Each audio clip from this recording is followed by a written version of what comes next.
আসসালামু আলাইকুম, কেমন আছেন সবাই? আমি আলহামদুলিল্লাহ। শুটিং করে এখনো মেকআপ মানে কোনো মতে উঠেছি, জাস্ট হচ্ছে অলিভ অয়েল দিয়ে করলাম। আজকে একটা ভিন্ন লুকে ছিলাম, এই জন্য ওই লুকটা দিয়ে আমি আসলে করতে চাইনি। তো যে ব্যাপারটা একটা ফিকশনের ছিল। তো যখন আমি আপনারা জানেন দুপুরবেলা একটা দিছে, স্ট্যাটাস দিছি যে আম, খুব অল্প সময়ের ভিতরে হচ্ছে তাণ্ডবের একটা কিছু আসতেছে। দেন হচ্ছে আপনারা রেডি তো? তো অনেকে জিজ্ঞেস করতেছিল এটা সেটা। দেখেন, আমি বিভিন্ন অ্যাঙ্গেলে কথা বলার চেষ্টা করি। কারণ কি, অনেক নিউজ জানি, যে নিউজগুলা জানি, কিন্তু আমার কথা হলো যে আমি চাই রাফি ভাইয়ের মাধ্যমে আপনারা জানান।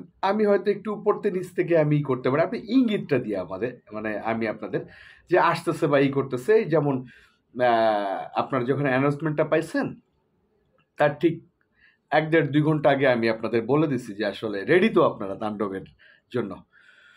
তো ফাইনালি 11টা 30-এ আগামীকালকে কি হবে আমি জাস্ট একটু মানে বলে দিই, তাহলে আপনাদের সুবিধা হবে। তার আগে একটু বলি, আপনারা যারা হচ্ছে ছোট ছোট ক্লিপসগুলো দেখতেছিলেন, ফুটেজগুলো দেখতেছিলেন, খুব হতাশ হয়ে গেছিলেন না? আমি মিনিমাম 200-400 কন্টেন্ট মানে দেখছি এরকম যে প্রতিদিন এবার আছে এটা নিয়ে খুব নেগেটিভ হচ্ছে। স্বাভাবিক, আপনারা একদম রাইট। কারণ ফুটেজ কেন আসবে, কিন্তু ফুটেজটা আসার জন্য দায়ী কিন্তু রায়হান রাফি ছিল না। তো দায়ী ছিল সাধারণ মানুষ। রায়হান রাফি কিন্তু সমস্ত তার টিম মেম্বারদের ফোনগুলো মানে এক এক জায়গায় এনে রাখছে। হ্যাঁ, 1-2 বস্তা আমি আপনাদের বলছিলাম রাজশাহীতে, কিন্তু তারপরে হাজার হাজার পাবলিকের মোবাইল তো ওনার পক্ষে নেওয়া সম্ভব না। এই জন্য হচ্ছে ফুটেজগুলো লিক হয়েছে। আরেকটা কথা প্রায় শুনি যে আপনি খালি রায়হান রাফি রায়হান রাফি করেন। রায়হান রাফি কি? তো আমি বলতে চাই রায়হান রাফি একজন ডিরেক্টর, এবং এ গ্রেডের একজন ডিরেক্টর, যার কাজ ভালো, মান ভালো। হ্যাঁ, আমি রায়হান রাফি যে মানে যে ধরনের সিনেমা উপহার দিচ্ছে ইতিমধ্যে, তার প্রতি একটা আস্থা তৈরি হচ্ছে, ওয়েব এবং সিনেমা। এরপরে কে আসলো? আপনার বরবাদ ডিরেক্টর মেহেদী হাসান হৃদয় জাস্ট কাঁপায় দিচ্ছে, মানে জাস্ট কাঁপায় দিচ্ছে, মানে পুরো লন্ডভন্ড করে দিচ্ছে।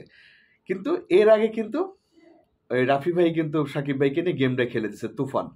তুফানটা দেখলেন আপনারা, মানে অতটা তৃপ্তি পান নেই। তারপরে মানে বরবাদ যখন দেখলেন তখন আপনাদের মানে উচ্ছ্বাসাটা এবং উচ্চাকাঙ্ক্ষাটা অনেক উপরে চলে গেছে। তুফান তো রায়হান রাফির সৃষ্টি, বরবাদ রায়হান রাফি দেখছে না? আপনারা বলেন। দেখছে। তো তার মাথায় নাই যে তারপরে তাণ্ডব কি হতে পারে। আপনারা আস্থা হারায় ফেলেন, অল্পতে আস্থা হারায় ফেলেন। এটা মানে এই এই ধৈর্যটা আপনাদের একটু কম। ঠিকই আছে, প্রিয় তারকার সবকিছু তাড়াতাড়ি দেখতে, কিন্তু ব্যাপারটা বাস্তবতাটা বুঝতে হবে। বাস্তবতাটা বুঝতে হবে যে বাস্তবতাটা কত কঠিন এবং মানে কত আপনারা আমি ওইটা আরেকদিন বলবো যে 2টা ক্যামেরায় শুট হয়েছে, টিম এ টিম বি। রায়হান রাফি আপনাদের একটা ভালো কাজের জন্য, আপনাদের সামনে ভালো কাজ আনার জন্য কত চেষ্টা করছে, এটা আমি জাস্ট কালকে টিজারটা আসার পরে বলবো। যে টিজার সম্বন্ধে বলি, তাণ্ডবের টিজার আগামীকালকে আসতেছে। ওটার একটা কি নাম দিছে জানি, নামটা মনে আসতেছে না। বাট আমি শুধু এইটুকু আপনাদের বলি, কালকে 11:30 থেকে বাংলাদেশে অন্য কোনো কিছু চলবে না, অন্য কোনো কিছু চলবে না। শুধু এই মানে তাণ্ডবের টিজারটা নিয়ে কথা হবে আর কি। মানে আর কিচ্ছু হবে, আর কিছু চলবে না বাংলাদেশে। কারণ আমি কিন্তু জানি কি হচ্ছে, প্যান্ডেলে কি হচ্ছে বা আভাস পাই। হ্যাঁ, 100% আভাস পাই। মনে করেন আপনার একটা লোক এক জায়গায় আছে, আপনি আভাস পাচ্ছেন। রাফি ভাই বাংলাদেশের এটা বলা ঠিক হবে কি না, রাজশাহী থেকে আসার পর কিন্তু উনি ইন্ডিয়ায় ছিল। যাকে কথা বলতে চায় না, বাট তাণ্ডব কালকে সকালের পর থেকে 11টার পর থেকে বাংলাদেশে জাস্ট ছোট্ট একটা ব্যাপার, মানে ছোট্ট একটা মানে ছাড় ভিডিও আকারে ছাড়তেছে, কিন্তু পুরো ম্যাসাগার করে দিবে। খালি এইটুকু আপনাদের বললাম।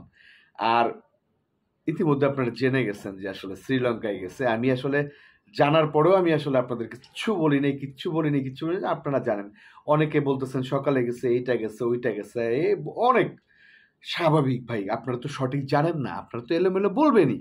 কিন্তু তাণ্ডব টিম আসলে শ্রীলঙ্কায় গেছে বৃহস্পতিবার রাত 2:30-এর ফ্লাইটে। ক্লিয়ার? মানে এখন ক্লিয়ার করলাম। বাংলাদেশ থেকে কে গেছে? জাস্ট সাকিব ভাই সহ আর 2টা আর্টিস্ট গেছে, নাম বলতে চাই না। ঠিক আছে? টেকনিক্যাল টিম গেছে। এই ব্যাপারটা নিয়ে আমি ডিটেলস বলবো কালকে। তাণ্ডবের পর পরশুদিন আমি বলবো তাণ্ডবের কি ঘটনা ঘটতেছে এখানে। যাই হোক, আপনারা তাণ্ডবের কিছু একটা আসার পর তাণ্ডব চালানোর জন্য রেডি হয়ে যান। চিল। ধন্যবাদ। আসসালামু আলাইকুম।